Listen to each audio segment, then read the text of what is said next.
আল্লাহ নামাজ ফরজ করেছে। কে নামাজ ফরজ করেছে? আল্লাহ। মুয়াজ্জিন আযান দেয়, তুমি নামাজ পড়ো না। তুমি মনে করো তোমার দান সাদাকা তোমাকে উদ্ধার করবে? তোমাকে ভুল শিখিয়েছে। আমি মানুষ, ছোট হতে পারি, শুনো, জোর জবরদস্তি করে কিছু কথা আমাকে শুনিয়ে দিতে পারো, এখান থেকে নামিয়ে দিতে পারো, বলছি না তোমরা নামা, বাট এটা পারো। তবে মনে রাখবে, কথা যেটা বলে সেটা উল্টাতে পারবে না। কেন পারবে না জানো? কারণ এই কথা উল্টানোর জন্য তোমাকে কথা থাকতে হবে। মনে রাখবে, তোমার দান সাদাকা হিসেবই হবে না।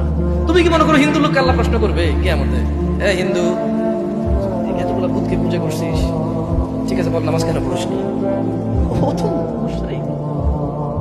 বুঝুনি মনে হয়? এটা স্কুল, এটা স্কুল, এখানে আমি পড়ি না, আমার কি পরীক্ষা হবে? আমার কি পরীক্ষা হবে? বুঝাইতে পারিনি মনে হয়।